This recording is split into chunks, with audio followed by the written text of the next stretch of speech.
Hello and welcome to Premier Unbelievable. I'm Luke Martin and today I'm with Glen Scrivener. Glen is a speaker, an author. He wrote The Air We Breathe, which we'll be discussing today, and he's a podcaster. Glen, welcome to Premier Unbelievable. Thank you so much for having me. So you recently put on a conference. I was there with Justin Brierley. Yeah. Exploring the surprising rebirth in belief in God. Do you want to tell us about that? How did it go? What was the feedback? It was sold out 3 months before the conference, and Justin's been involved in putting on conferences for many, many years, and we have a little bit too, and he's never known anything like that in terms of interest.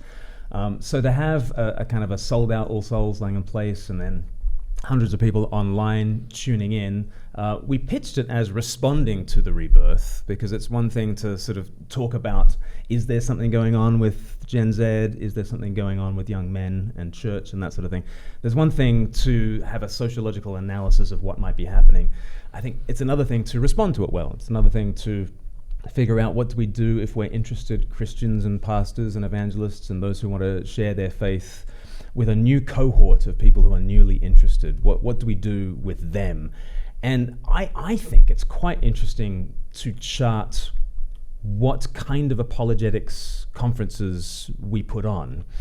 I think back in the day, you would put on a conference, and there's still room for a kind of a conference that deals with classical objections to God's existence and deals with suffering and science and sexuality and those sorts of things. But I think it's interesting that the sort of apologetics conference, if you want to call it, that we were putting on in November of 2025 was actually all about cultural trends. It was all about cultural analysis. It was all about dealing with issues of men and women in the meaning crisis and politics and all those sorts of things. And I think maybe that's a bit of a barometer for the difference that the mission field is in the 21st century now. So do you think there's been a shift there? People are less interested in these arguments for and against the existence of God, suffering, fine-tuning, whatever else, and they're more interested in these cultural issues? Is that what you're picking up? I think dealing with those kinds of classical apologetic issues become the second thing you address, or the third or the fourth thing that you address. And fascinatingly, the first thing you might address is actually showing up in church on a Sunday or buying a Bible from Amazon. And you know, and we're sort of seeing this. I don't think it's a massive. I wouldn't call it a revival in the way that some people are calling it a revival. But I think there is a significant minority of people who are significantly more open to the fact that Christianity might have some answers in the midst of the meaning crisis. And therefore they'll try out church, they'll try out faith, they'll try out some online stuff. Stage number 3 or 4 might be, okay, so what do I now do with science and that sort of thing? Okay. So what sort of questions do you think they have, these people? How do I be a man in this world? How do I be a woman in this world? It's quite controversial to deal with those sort of questions. It is. I think there's been a kind of a backlash against the idea that gender is interchangeable. I think we sort of toyed with the idea that gender was interchangeable. And among certain movements in the culture, that is still a prevailing view. But I think there are enough people who are skeptical of, let's say, trans ideology to say that, okay, there is something to male and female. I'm not sure that Andrew Tate captures what a man really is, but I'm also not sure that mermaids captures what a man is, and therefore people are increasingly interested in, is there a nourishing, authentic, healthy vision for masculinity and femininity, rather than the toxic thing that we were always told about. Yes. Okay, let's reflect more on that. I mean, that's a huge shift to go from Dawkins, does the fine-tuning argument work? Of course it doesn't work, says Dawkins. There's loads of suffering, to what does it mean to be a man? I feel like when you sit for a couple of hours and try and understand what's going on there, why are people, I can see why people are bothered by that question. Young people are asking that question. But help us understand the link between those sort of questions and then Jesus, Christianity. I think the writer Rupert Short puts it really well. He said, most of us don't think our way into a new way of living. We live our way into a new way of thinking, right?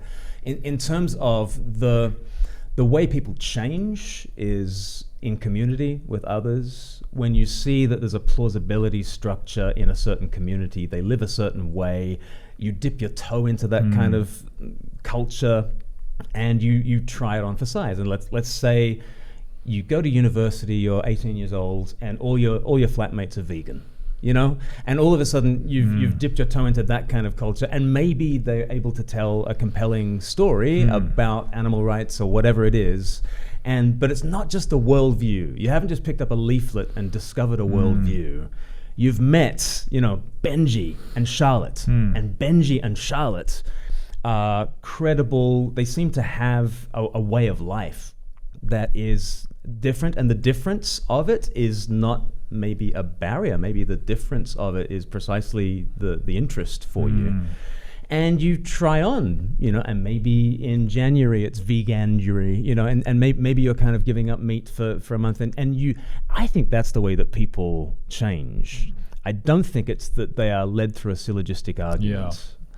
And that's not just true for your diet. I think that's also true for your worldview. And so there couldn't be anything. It's difficult to think of things that are more foundational to who I am than I am a male of the species as opposed to a female of the species. And if I have been taught things that really strike me as false about male and female by people I used to trust, I'm now open to hearing some wisdom about what male and female might look like in a more existential way. And it's the embodied reality of it and the communal reality of it, rather than just the logical syllogisms. Right. Okay. So it's Christianity is perhaps giving really interesting answers to questions that I'm really bothered by personally, rather than there's this argument that points straight to God. I got that, yeah. So it's interesting, this idea of then, getting into a community, trying it out. I think those of us who lived through the new atheism of the last sort of 15, 20 years, we might sort of think, okay, but where are the arguments? I've got to be able to give a rational justification for this. Yeah. But could it be that for younger people, Gen Z, they didn't live through that? They don't actually have all that baggage. They're willing to think and navigate the world in a way that's perhaps a bit more normal, a bit more humane, rather than being up in their heads all the time. What do you think? Yeah, the notion of baggage is really important, because I think the new atheism was trading on the baggage of 9/11 and and religious fundamentalism. So how do you teach creation in schools in America was just like this cultural flashpoint. And so the church are the bad guy. The church are the anti-science bad guys.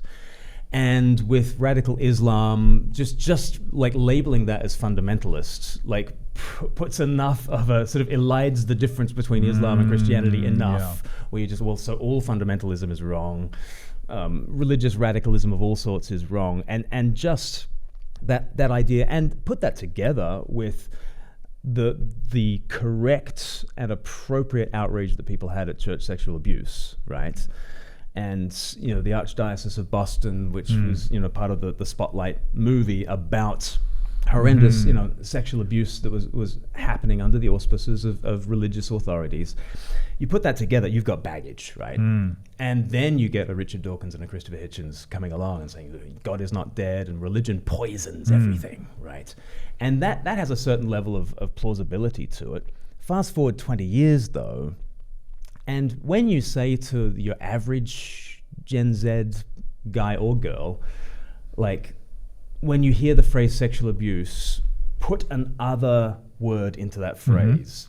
I think, I'm older than you, but for the sort of our generation and older, church sexual abuse goes together, like in a really obvious way for people, in a way that people who are sort of born this century and later, sexual abuse could be the BBC, it could be sport, or it could be scouts, or it could be schools. And it is worse when the church does it. It is absolutely worse when the church does it. But the idea that uniquely Christians are hypocritical, bigoted, anti-science, and abusive, the idea that Christians are uniquely those things just has far less plausibility now. I think we are at the stage where we're ready to admit that all these things are human problems. And when the church is guilty of those things, the church can be doubly guilty of those things. But they are not uniquely Christian things or religious things, they are human things. And therefore, offering the church as a solution to some of what ails us in modern life is a lot more plausible, I think, for a 20-year-old now than it was for a 20-year-old 20 years ago. Really interesting, because of course those cases haven't stopped; they've continued. Yeah. There's, well, we could list a whole bunch. I mean, the Archbishop of Canterbury had to step down because of safeguarding this issue. So they're still coming, but you think there's just a different approach that people are able to separate out the two. There's more of a sense of young people aren't throwing the baby out with the bathwater when it comes to sexual abuse in the church. Well, I think they are right to be skeptical of Christians who want to say that the church is uniquely a safe place, and we've proven ourselves not to be on many, many occasions. But it's just that they are equally skeptical of all institutions. Institutional trust is just shot across the board. And so one of the ways of seeing sort of the de-churching that's been going on this century is just as one more element of the institutional lack of trust that we have as modern people anyway. But as we atomize and sports clubs numbers are down, and scouting numbers are down, and political affiliation and Rotary clubs are down, and iPhones are up, and iPhones are up, right? Like anything that's individual is kind of up. But as we atomize more and more, and as that leads to a sense of alienation, I think people are more and more ready to say, what used to bind us together? And at that stage, church is now the first thing on the list of what I might have overlooked. Yes. Really interesting. So let's go back to the conference. What else came out of it? Tell us more about the feedback, more of the sense that people had of the moment that we're living in now. I think the people who are more interested in Christianity, and this is not the majority of the culture, like it's not as though in the calendar year of 2025 suddenly the average Brit is now wanting to show up in church. But it is that kind of in the calendar year 2025, there did seem to be a little bit of a step change in terms of a significant minority of people who are willing to give church a go or the Bible a go, and even among that cohort of thinking they ought to give it a go. Like my neighbor who became a Christian recently, I was at a barbecue at somebody else's house just down the road, and he started talking about going to church, and then my neighbor sort of 3 doors down just said, yeah, I should go. And it was just that use of the word should. What did he mean by that?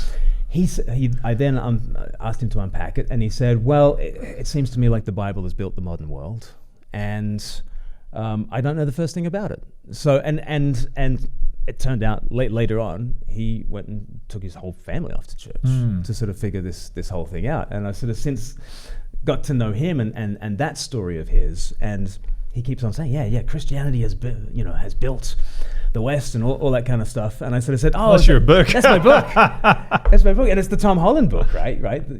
Dominion. Did you tell him? Well, I said, is it the whole Tom Holland thing? And he said, what does Spider-Man have to do with this? And I was like, no, not the actor, the historian. And what's interesting about that is, like, quite apart from my book, and certainly apart from Tom's book or anything else, the thesis that Christianity has shaped us far more than we're willing to admit, that thesis has got real cut through in the culture, whether they've ever picked up my book or Tom's book or listened to the Rest is History podcast or anything like that. So where are they getting it from? Maybe you didn't tease that out further with them. Where's that idea popped up? It's just, I think it is more and more accepted, really, that whatever it is that's in the rearview mirror is the Christian thing, and that it has not been an unalloyed good to be progressing in the direction that we're progressing. And so if you're unhappy with the way in which modern Britain is progressing, I think it's more and more plausible to say, I think the thing we're leaving behind is the church. It might be worth checking out. In fact, maybe I ought to check it out. And it's not even just a social permission among such people. It's almost a social obligation to check out your roots, Fascinating. So you mentioned revival. Niall Ferguson, who I believe is a recently baptized Christian now, is a very prolific historian, public intellectual. He recently says that we're living through the early stages of a revival. Now, you've suggested a bit of skepticism there. Do you want to expand on your views there? Well, who knows in 5 years' time, 10 years' time, what they will look back upon. And I certainly do see a kind of a step change in 2025 in terms of people's willingness to investigate faith. And I was sitting around this very table a couple of months ago talking to Gavin Calver and Phil Knox about just the step change that they've been seeing really since the calendar year 2025 in terms of people coming to faith and people coming out to youth events and Gavin preaching and many people coming to faith to the point where they stopped counting. Like after 100 first-time professions of faith at this youth event that he was doing in Scotland, they just stopped counting. This is not the sort of thing that we were seeing a few years ago. So is something happening? I don't know. And it'll be so uneven, what we're seeing. And even as I start talking about, that youth event, you're probably sitting there thinking, well, I work in a school. I'd love to see, 100 people as interested in Jesus as all that. And you start to get jealous for somebody else's fruit and all those sorts of things. And at the same time as some areas of the church seeing great growth, other areas of the church are seeing a real shrinkage. And none of this, I don't think, will save the church from persecution or save the church from being considered the bad guys by other elements in society. So it's not an alternative. And one of the reasons why I don't like revival talk is sometimes Christians are like, oh, we feel like we're an afflicted minority, but you just wait. We'll be on top soon. And actually, I don't think that's the way it works. I think that actually, even as the church becomes stronger and more fruitful and more life-giving and people are loving Jesus, I think life will get more difficult for us in lots of different ways, because I think some of the same agendas that have driven alienation are still there and will still continue apace in that direction, even as Christian revival occurs in the other direction. It'll be a glorious mess, I think. But never let your desire for revival be a desire for comfort or ease or lack of persecution or that sort of thing. Just go all in on Jesus and let the chips fall where they may is my message. Recent show we were talking about Andrew Huberman, who's come out publicly saying that he's basically a Christian, reads the Bible, prays, goes to church. Joe Rogan's going to church. Do you think this will influence things? There's almost like a vibe shift. Could it become cool to be interested in Christianity, to be going to church? In certain circles, I take your point that there will be criticism from other areas. And could that make the difference? We think about ourselves and we think, oh yeah, we're driven. Well, to some extent, we're driven by arguments. We're driven by really pure reasons. But to some extent, we're sheep. And we go with the flow, and the flow's going one way. Or suddenly, if we feel we have permission to go one way. So Huberman's so interesting because he says that my biggest regret is that for so long I ignored the voice in my head that said that I could do both God and science or something like that. Yeah. So it was almost like he needed permission to say, as a scientist, I can be interested in Christianity. Yeah. And I wonder whether some high-profile people coming out, going in a different direction will give people the sense of, actually, I've been interested in this for a long time. Yes. And now I feel like I'm going to do it. Yeah, 100%. And I think just the social plausibility, the social permission to identify as a Christian or to try it out is increased massively when Joe Rogan goes to church.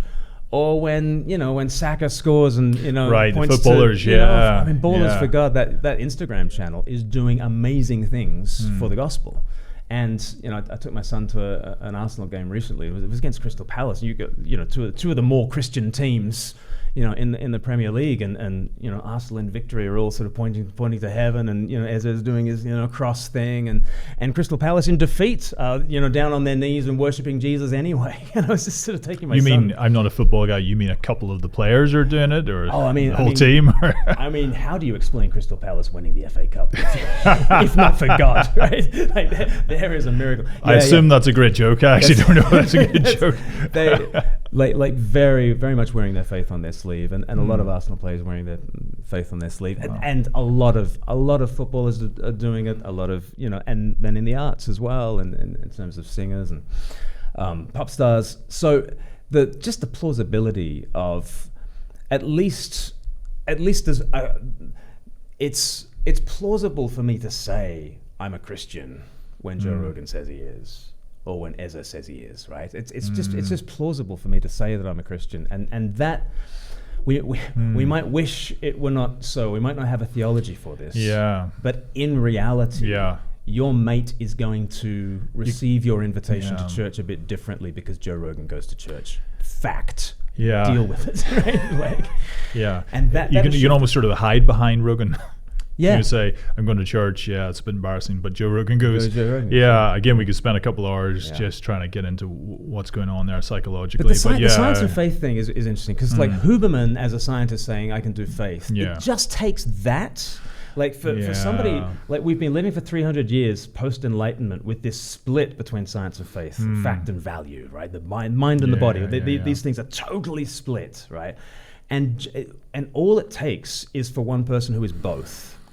And it kind of it dissolves the mythology that's in your mind that you can't do both. You meet John Lennox, okay, and he's like, okay, here's a professor of mathematics who's also a Christian, so I guess they go together, But the story that people have lived with is this split. So when Huberman does it, or John Lennox does it, or like when I go into universities, I'll be asked to talk about science and faith, and I'll just say, among the Christian Union, who here they're doing a science major, and half the Christian Union puts their hands up, and almost that's the best thing I do, like in the next hour, right? Is just like look around, like either these are you guys all failing because you're Christians? like no, they're not failing. So apparently the two things can go together, and just the embodied example of real people who inhabit both those worlds, that is enough to deal with many people's apologetic objections. That's really interesting. Yeah, a friend of mine teaches physics and biology at Oxford. He's a prof, and he meets up with a bunch of other Christian scientists, and he says, we never sit around talking about our struggles in terms of science and religion. We don't really have many. Once you really get into it, they're not there. They talk about other areas of faith that they find interesting and support each other. So you and Justin, Surprising Rebirth, do you have any plans for what's going forward? Do you have any ideas of how you might continue to respond to this? Any ideas that you can tell us about? Yeah, well, it was great. It was great to get in the room together. I think Justin's doing a great job with the media he's doing. We're trying to do some stuff on at Speak Life with the media that we're producing. Yeah, it's always good to do both, isn't it? It's always good to sort of scatter the seed and broadcast it online, and to get together in person. And so we have plans to do more of that kind of thing. But what meeting up really does is just galvanize the sense of moment and the sense of this person in their setting. They started this rambling club, and it was a rambling club where a lot of men who were trying on faith for the first time kind of ended up in a pub and having long conversations, and that's something we can do and just that sort of cross-fertilization of ideas. So we have plans to do that, but I think the opportunities really do lie online for scattering that seed very, very broadly. And so that's what certainly at Speak Life we're trying to do, is serve the person who now feels like, well, they've just ordered a Bible from Amazon and they didn't know what translation to get, and they've got King James, and they've got all sorts of questions about Genesis and about King James English. So what are they going to do? Like how do we serve that sort of person? We want to help churches to serve that person, and we want to serve that person online. Hi, we're going to take a quick break now. If you're watching on YouTube, do like and subscribe. And if you're listening on Spotify or Apple Podcasts, do follow us and leave a review. We'll be right back. We are launching a brand new course which helps us to consider the evidence and questions around the birth of Jesus. It's called Did It Really Happen? The Birth of Jesus. Why not sign up for the course or gift it to a friend? Find out more at premierunbelievable.com.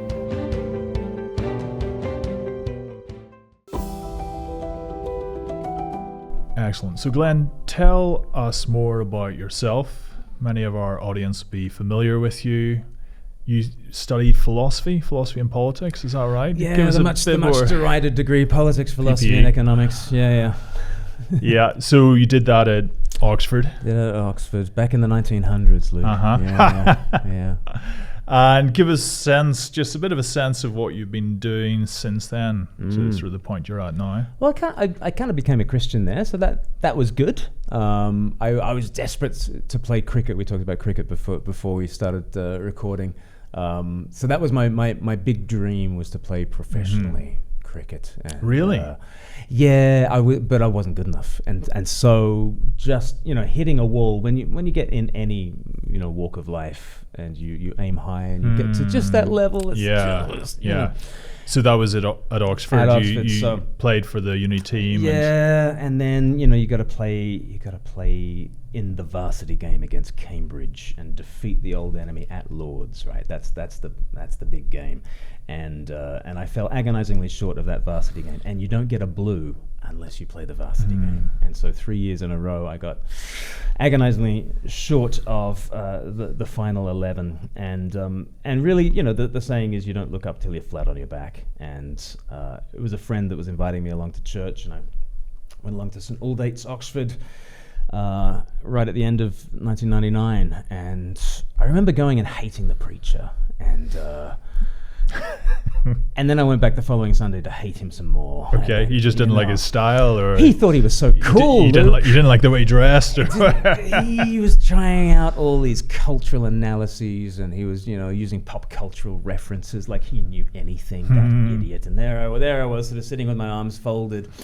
And I went back for the cortisol rush every Sunday. But then I started hating him some less, And then my friend said, "Why don't we read the Gospels?" And I remember we decided on Luke's Gospel for some reason, and that's what really did a number on me. And I think I went into Luke's Gospel expecting a certain kind of God, and my friend was just like, "What if Jesus is what God's like?" Mm-hmm.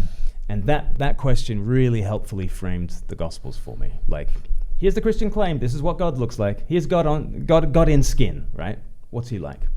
And just that was astonishing. I remember getting halfway through Luke's Gospel and thinking, if God's like him, I'm in. And sort of jumping in with both feet at the end of my degree, really. And then I decided to go back to Australia for a little bit, and I just started shooting my mouth off about Jesus every which way I could. I worked in the civil service in Australia, but largely I was just an evangelist being paid by the government. So you're sort of taken by the person of Jesus. Right. Is that almost like a conversion of the heart? Yeah. Would that be accurate? Yeah, I think so. And having done a lot of sort of philosophy of religion type stuff at university, Sure. I was very aware that the intellectual tradition is to a large degree a Christian tradition, and that these people are not dumb. When you're dealing with an Augustine or an Aquinas, you recognize that so you already had that in the background. Yeah. These people are not idiots, and the idea that Christianity is the silly option is just so like. I don't know how you go to a university that's like invented by Christians where the motto is "God is my guiding light," and you conclude that Christianity is the naive, nuts, bonkers, non-intellectual vision. No, that's not true. It's the greatest intellectual tradition ever. So I never really had the question in the back of my mind: are Christians silly or stupid or anti-intellectual?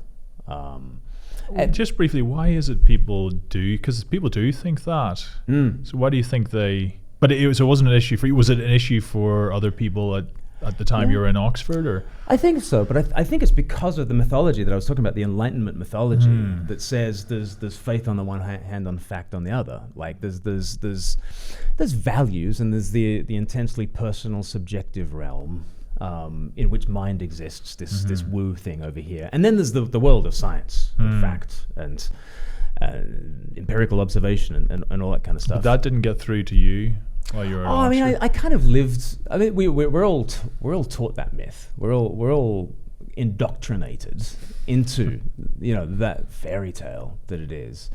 But maybe it helped that this friend who was helping me read through the Gospels, he was clever, he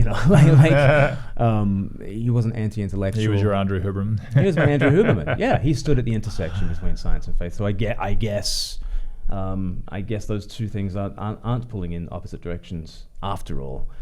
So it was the person of Jesus. But the person of Jesus, again, what you might hear when you hear that is through Enlightenment spectacles, you hear, okay, so was it an intellectual journey to faith, or was it simply a feelings-driven journey to faith?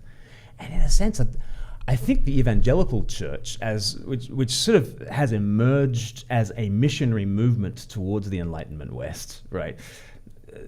Evangelicalism kind of bifurcates that way as well. There's the dry, dusty conservative evangelicals like me, right? And there's the more groovy, vibey, charismatic Pentecostal St. kind of. Aldate's Oxford, yeah. Right, St. Aldate's Oxford, yeah. The St. Ebbs and the St. Aldate's, right? Yeah, right. there's that kind of bifurcation, and of course they're worshiping the same Jesus and loving the same Jesus, but I think what unites us as Christians is the person of Jesus, who is intellectually credible and existentially satisfying.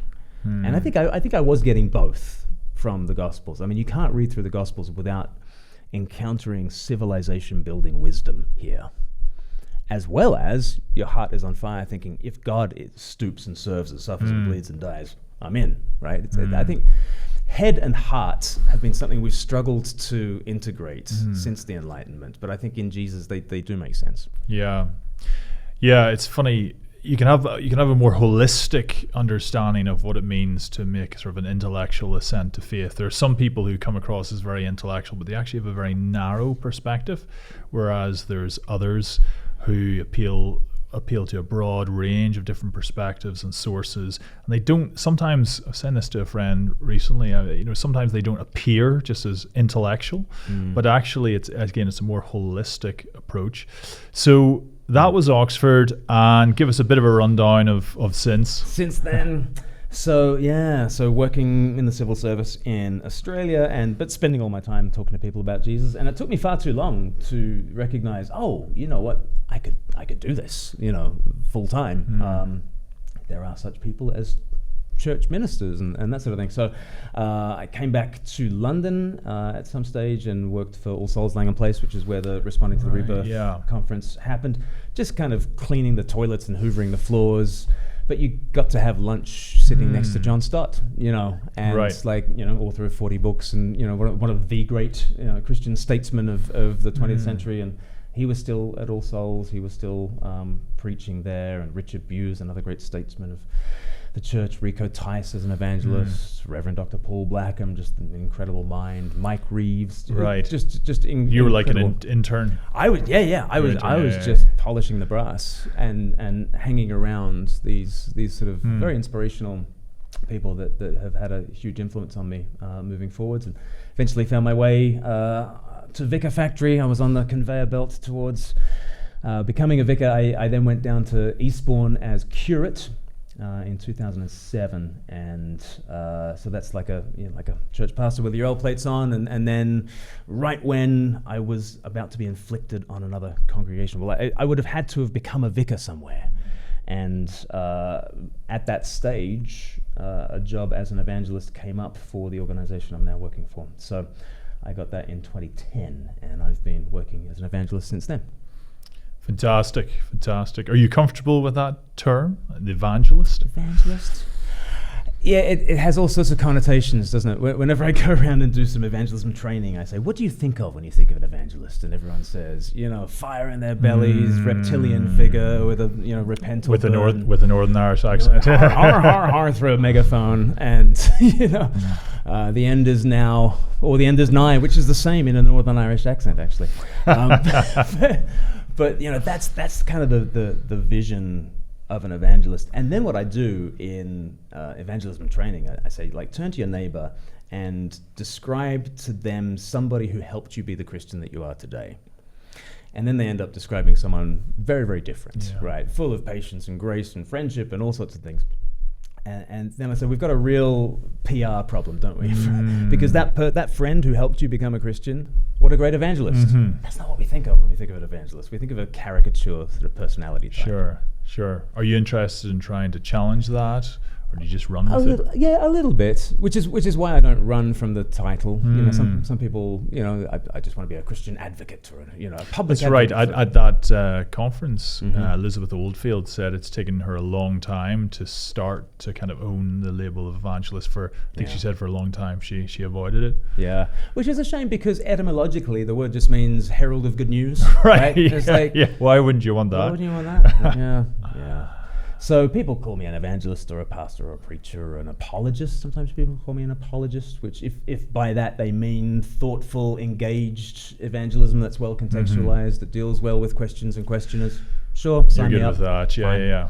Call me whatever you like. Just call me. Don't try it.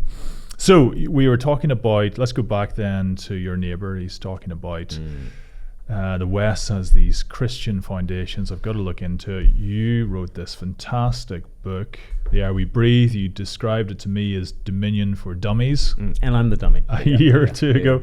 And in a sense, so Tom Holland wrote Dominion. Right. Larry Siedentop wrote Inventing the Individual. Yeah, right. And then you wrote this book, which in a sense makes their argument accessible to perhaps an even wider audience. Do you want to just give us a sense of then how in this book you're responding to this curiosity from your neighbor? I think it's giving people a language for saying, not only could I be a believer, but in some senses I already am a believer.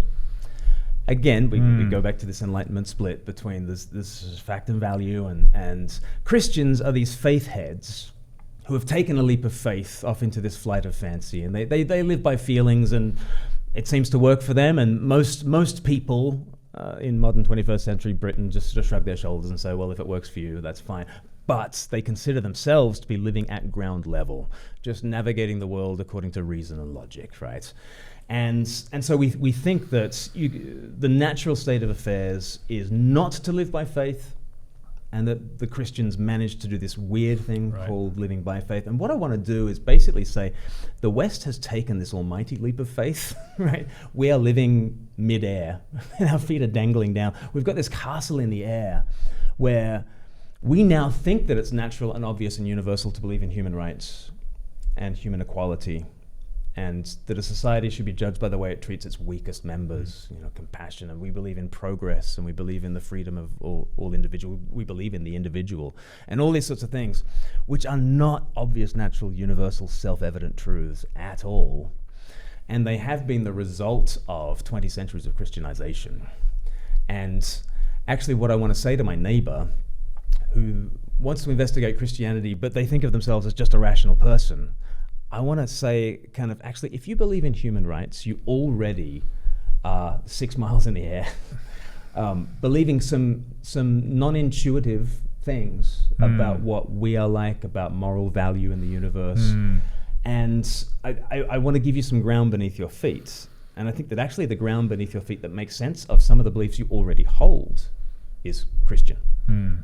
Okay, so they've already bought into some of Christianity without knowing it. Use these fantastic metaphors: the air we breathe, and the other one is the goldfish in the bowl, the water we swim in. Christianity, Christian values: the air we breathe, the water we swim in. But then I guess the Protestant in you is like, but that's not enough. There's this need to push forward. So do you want to just flesh out that idea that people are already to some extent Christian? I mean, someone might push back hard and say, well, just because you have certain beliefs about ethics and science, whatever else, the objectivity of science, whatever it is, that doesn't put you into the camp of a practicing believer. No, not a Christian believer. So I think everybody lives by faith. It's just, what do you have your faith in? What it enables you to do is not to call everybody a Christian, but to actually identify that everybody is a believer. You excavate under their feet and you discover there is something that they are relying on, something that they can't prove, but that is a presupposition by which they navigate their world. Well, let's call that a faith commitment. It might not expressly be Jesus. But at that stage, if they believe in human rights, but they believe we are just clever apes, right? We are clever apes with inviolable human rights. Well, if that's it, I'm not calling them a Christian at that point. What I'm calling them is confused, right? You're a clever ape with inviolable human rights. How does that work again, right? And you should hear some cognitive dissonance there. And I want to heal your cognitive dissonance, right? If you're going to believe that in the special dignity of humans, then you're actually believing in something supernatural. Because there's nothing about your human DNA that grants you human rights, right? And therefore, in order to give you that true sense in what you state that you believe, you need Jesus. So that this person is not a Christian yet, but they are a believer. And I want to show them that what they're currently trusting doesn't do the job they think it does, but Jesus does. Okay, so in part I heard the kind of the softer claim, which is just that we all put our faith in something. Yep. Is that you're trying to say? Even the That's atheist, true. even Yep. to some extent, I don't know, even the nihilist is going to put their faith in something, even if they reject human rights. Yeah. So we've got that as a building block. Yeah. And then perhaps a smaller proportion of people, they not only put their faith in something, they put it in Christian values without realizing it. Yeah. And then are you doing something like a moral argument to get them from, you hold these values, human rights, equality, compassion, does that sit with everything else, you think? So I talk about a friend of mine from university called Sally, who is a much better, more moral human being than I am, but very much believes in human rights, but not the Jesus thing. And essentially, I'm saying to the Sallys of this world, secular, humanist, pick one. Right? The secular view of the world, the explicitly non-religious view of the world, is that we are biological survival machines clinging to an insignificant rock, hurtling through a meaningless universe towards eternal extinction, and we ought to be kind. Right? And it's just the "and we ought to be kind" bit that actually my friend Sally, she believes that a lot more than she believes the secular stuff, right?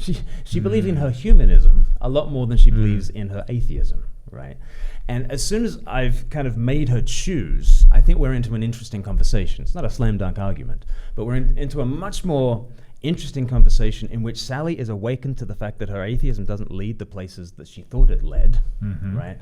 And that the humanism derives from an origins that she had previously neglected and rejected.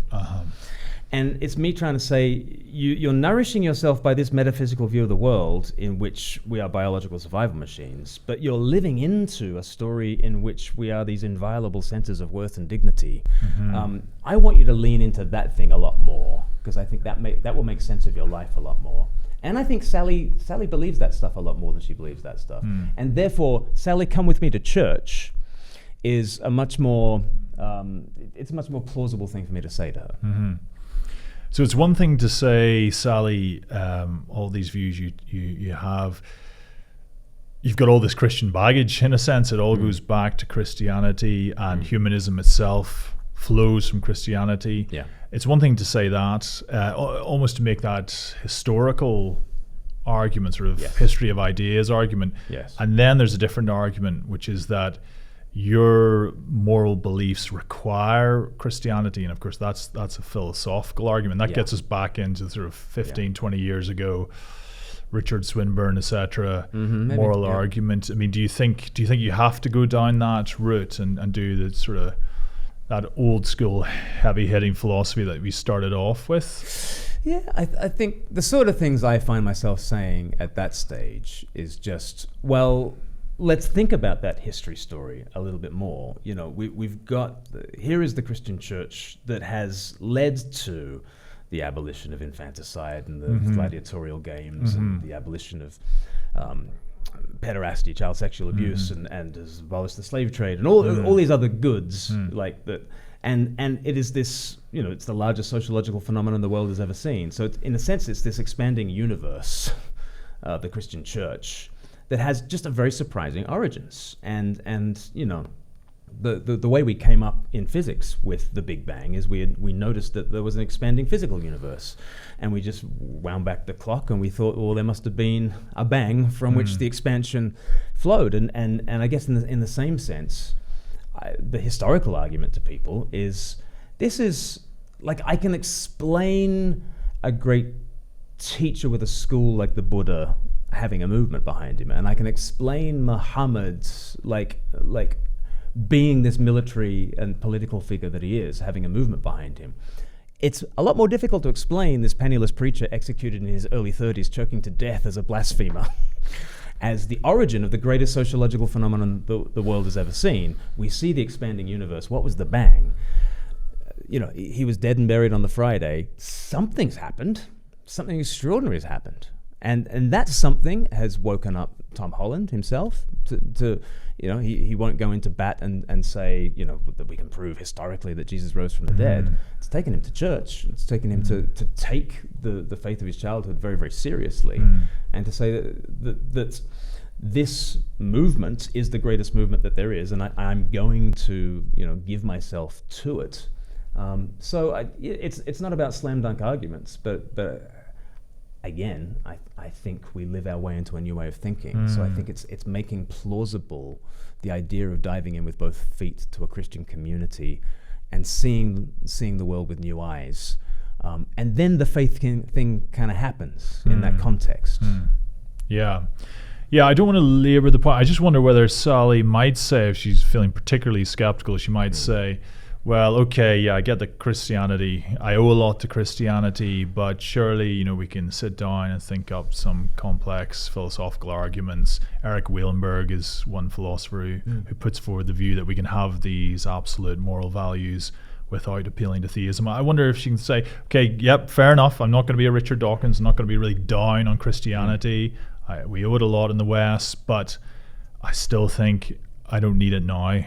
I can work with atheism to get those values. I know I've pushed you, but do you want to just a brief thought on that? I'm happy to get into the weeds on that and just press into survival of the fittest versus what we tend to think of as moral. And I think what's important for the sort of the air we breathe type argument is not simply that there is an objective realm of moral facts and values, because you can have that and still not have the ethics of the cross. And what comes out very strongly within Dominion, and what I try to bring out in The Air We Breathe, is the cross as the transvaluation of all values. That's what Nietzsche called the cross. Like, natural values are the exaltation of the strong, right? And the elimination of the weak. And what do you see in the cross? You see the sort of the strongest one descending to the deepest depths to be the weak one. You know, it's the survival of the weakest, right? What's it? Yeah, it's the sacrifice of the strongest, so that now we have the survival of the weakest. It's the transvaluation of all values. And sort of saying to the Sallys of this world, you can derive. Okay, let's say that you can derive certain objective morals just from love thy neighbor, right? You know, or Kant's categorical imperative. Okay, let's say you can do that. What I don't think you get is the sort of values that I'm talking about here, which is the inviolable worth and dignity of every human being, no matter their race, gender, sexuality, weakness, riches, that kind of thing. I don't think there's anything.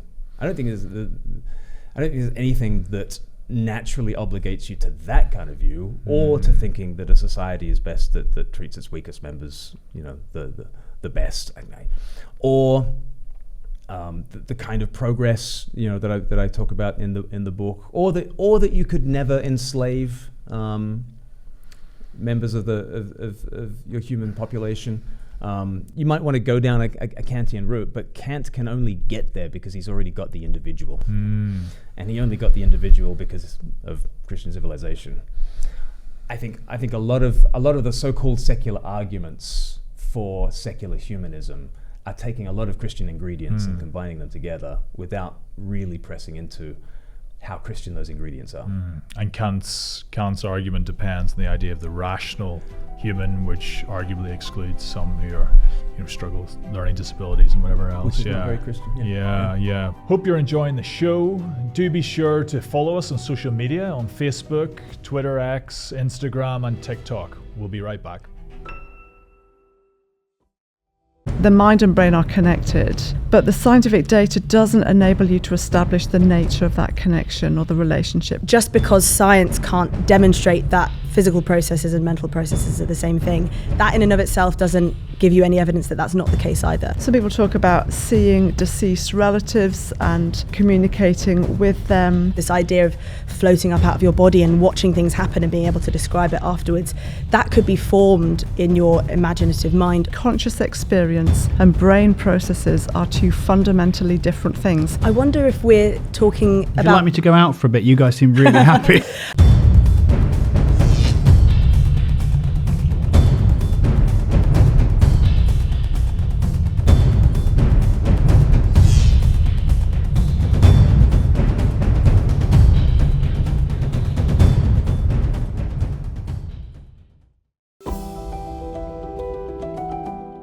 Okay, so let's turn slightly to contemporary politics.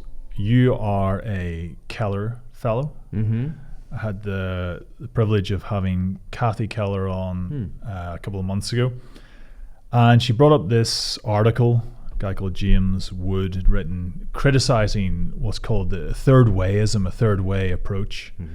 As I understand it, you know more about it than me, but the approach is basically in politics we want to avoid attaching Christianity to left or right, and we want to talk about a third way, a biblical way.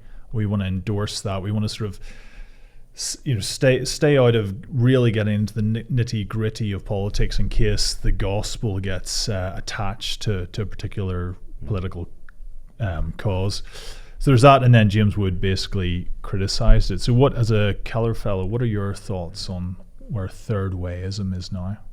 I like James Wood, and I think he landed a lot of points in that article. Who himself has expressed, so much appreciation for Tim Keller, and remains helped by Tim Keller, as I think lots of us are. I think as soon as you say third way, I think certain people, they get their sort of shoulders up around their Was ears. my explanation correct? Is that how you understand it, or yeah? you can add I think flesh that's to how the bones? I think that's how people tend to hear it. I think it depends. Okay, so some people hear the word third way and they think squishy centrism, just centrist dads who are spineless and who won't actually pick a side in the culture war, and you might not be interested in the culture war, but the culture war is interested in you, you spineless third way, And so that's how some people see third way. But and if that's what third way is, then may it die. But I think Tim Keller, when he mentioned third way, it was largely when he was differentiating between license and legalism, right? And so famously he wrote, I think his best book, The Prodigal God, all about Luke 15. And you've got two sons, right? And there's the legalist son who is the slave, who is the Pharisee type, who is, staying in the family home, and he's going for respect and honor. And then there's the licentious son, the younger brother, the prodigal, who goes into the far country and squanders his wealth on wild living. And Tim Keller's point there really was a gospel point, less about politics, a lot more about human temperament and about the gospel, and saying the way of Jesus is not license or legalism. It's a third way. Now, in the 1990s and 2000s, I think that got heard as, and sometimes I think Keller himself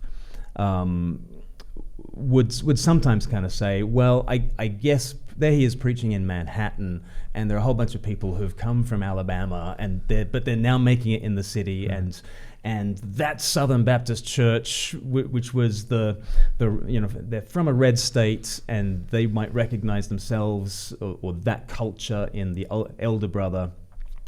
And I think a lot of it got caught up in a political coding, such that elder brother equals Republican conservative, younger brother equals, liberal Democrat, right? And from the perspective of who?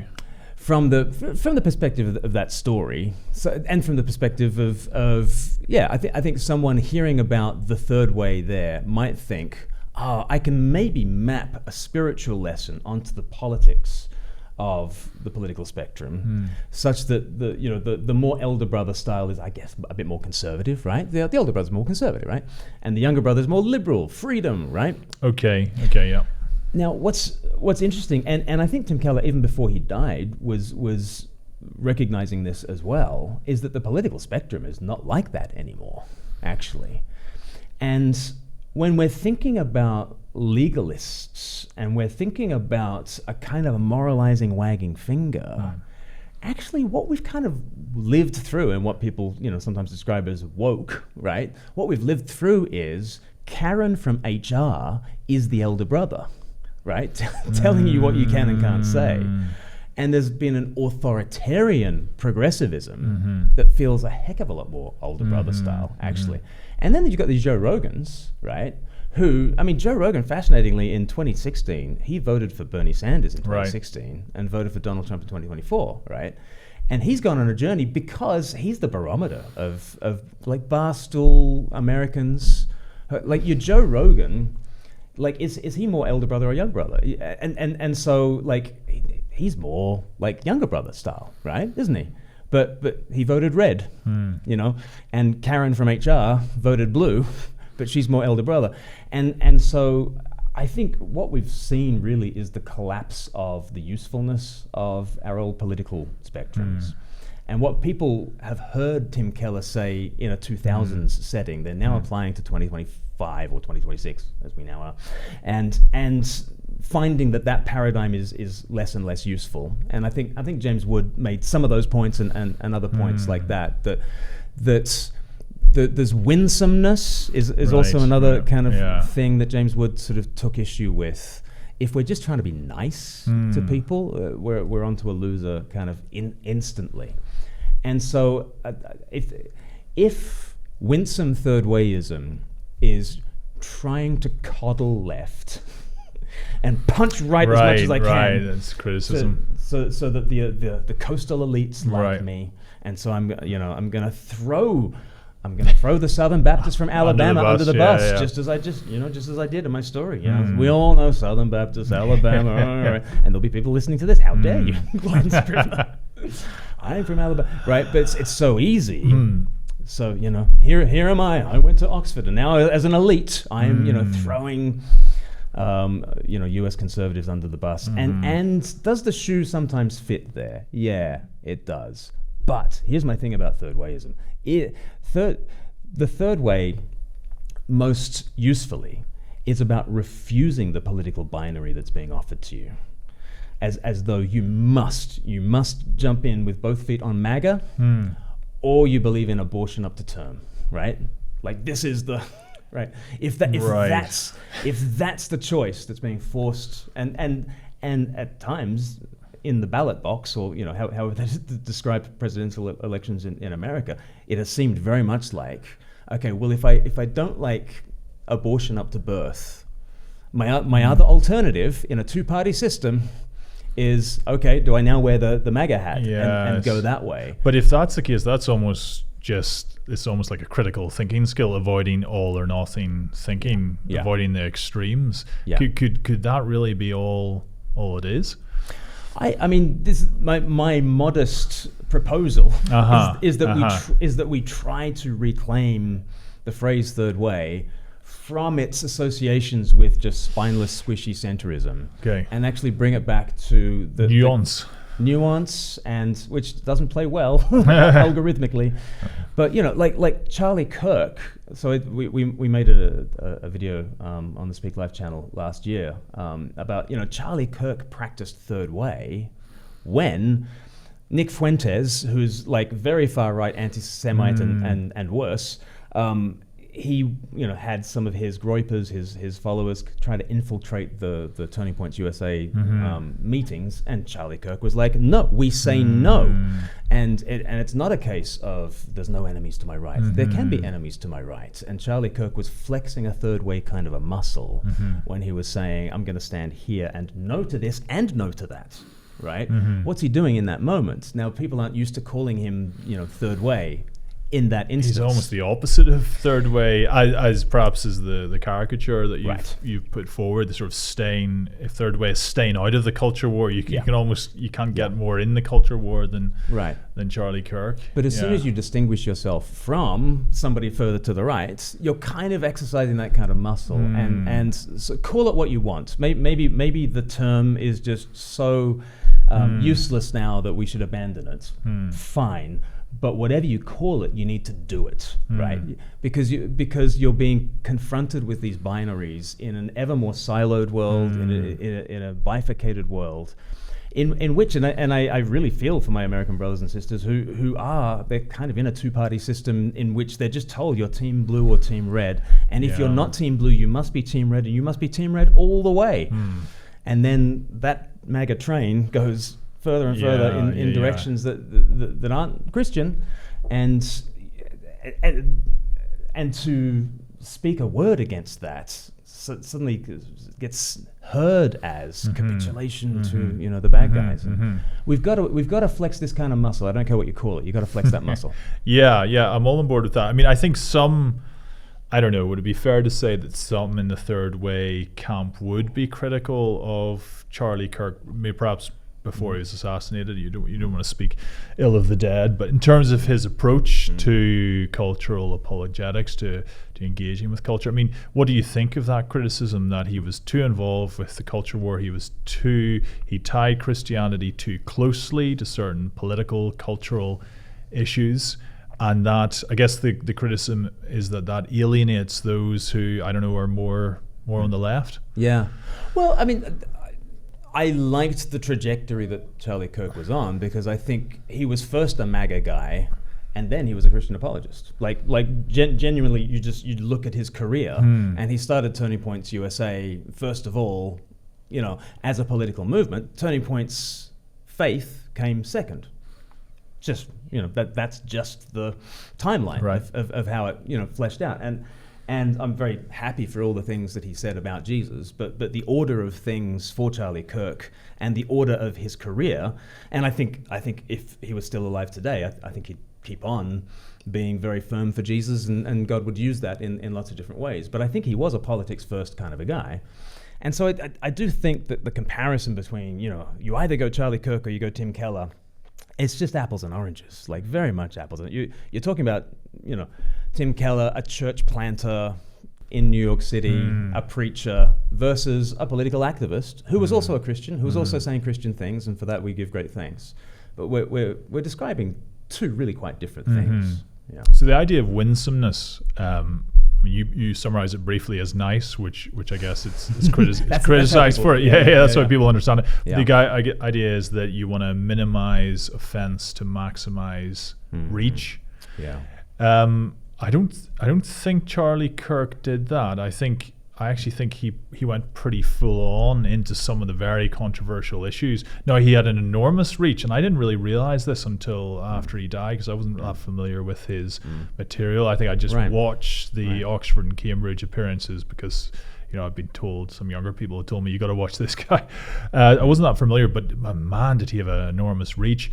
But he was also hated by a lot of people. Yes. Now, you could say, okay, he was hated because he was a Christian. Yeah, there's probably some of that. But he was probably also hated because of his particular political views. So I guess the critic would say the difficulty with him is that you've got people, like I said, on the political left who now associate particular political positions with Christianity that might make them less likely to engage with the gospel. Yeah. Well, I mean, he is an online phenomenon as well, and let's never forget that. And therefore, pushing into controversy is incentivized in an online world as well. And throw into the mix, there are lots of ways in which Charlie Kirk was taken out of context and hated for some of the things out of context. I think some of the things he said in context were still quite awful. That's right. One of the things, what was it, about the death penalty for homosexuals or something that went around afterwards? People were up in arms about it, but then they actually looked at the context and he was against it. Yes. So that is a misunderstanding of some of the things. But some of the things he still said, even in context, about Haitian immigrants, were quite appalling in any context, right? And that's just the thing. I'm still grateful that Charlie Kirk preached the gospel in the way that Charlie Kirk preached the gospel, but it's not all that he was just taken out of context, right? And I think in the online world he was incentivized to say things to cause offense. And as Christians, I think we need to stand against that. I think I would want to be in the online space and navigate that differently to the way that Charlie Kirk did it, right? Which is not to say that I try not to be offensive, but I think trying to be offensive, which is sometimes the way the algorithm is wanting you to go. I mean, it's really interesting. Like, we've got a YouTube channel, Speak Life, and me trying to flex the third way muscle is resisted by the algorithm, right? Because the algorithm just it's trying to figure our channel out. Yeah. Because it's like, well, Luke likes these sort of, videos, and Nancy likes those kind of videos. And what am I going to feed them? How am I going to feed them a Speak Life video? Right? And we think for Christian convictions that we've got to try and cultivate an audience that is discerning, but it's easier to lean into controversy for controversy's sake. So I don't think you give Tim Keller a free pass on everything, and I don't think you get Charlie Kirk a free pass on everything. Like both these men can be criticized, and there I am. I'm doing third way about third way. So as we're drawing to a close and keeping in mind this third wayism approach, at your conference there was talk of Christian nationalism. Okay, so in the UK, Tommy Robinson is obviously he's a political leader, but a lot of people in his sort of camp, the kind of, I don't know if you call it the far right camp, are they're carrying crosses at parades, and they're turning up and they're reading the Bible and all this sort of stuff. Now, I guess the critics would say that people who are holding to this third way approach, they're going to criticize people because they're sort of to the right.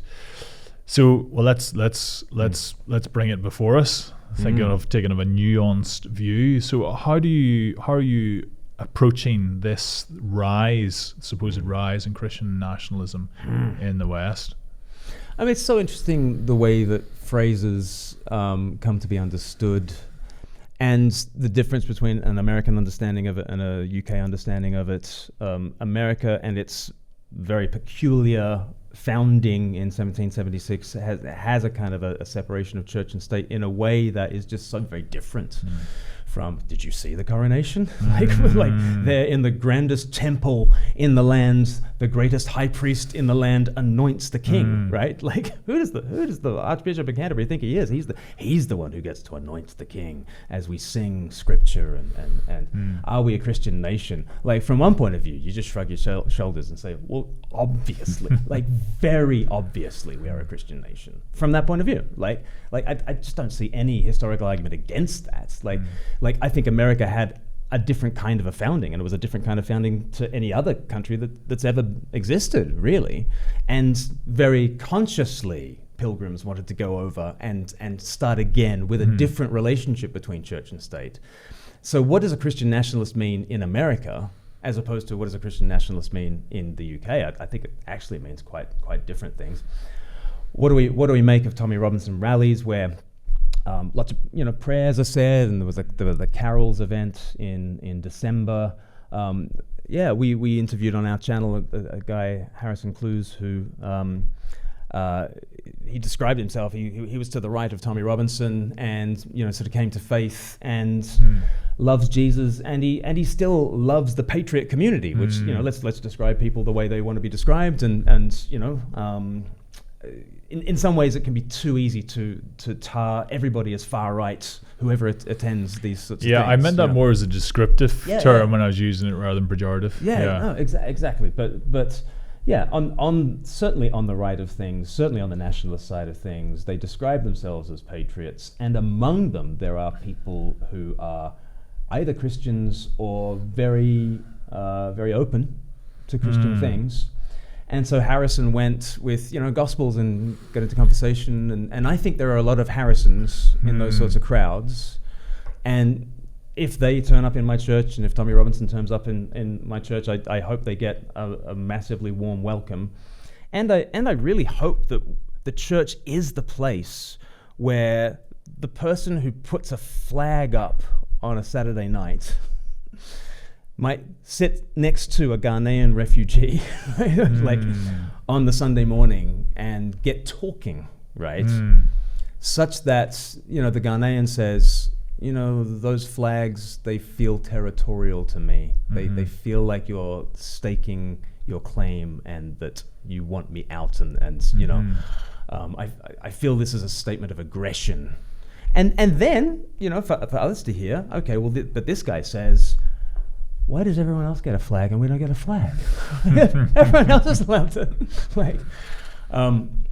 Could the church, I'm naive enough to think that the church could be the place where the dividing wall of hostility is brought down, in that Ephesians kind of sense. And could the church be a pioneer of a new way of being a human? And so that also is why I want to flex a third way muscle, because I want both kinds of people to come and worship Jesus together.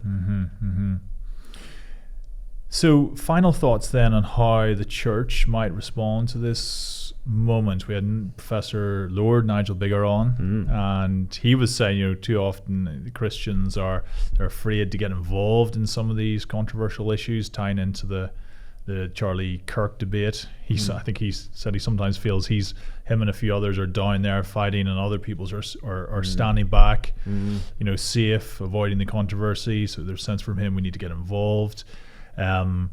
Yes, there's possibly this quiet revival. Who's actually speaking to the Tommy Robinson fans? I get the sense. I don't know, in the Church of England or whatever else, that there's a lot of criticizing them, but who's actually reaching out to them? So, as we finish, what do you think are the tasks for the church at the moment?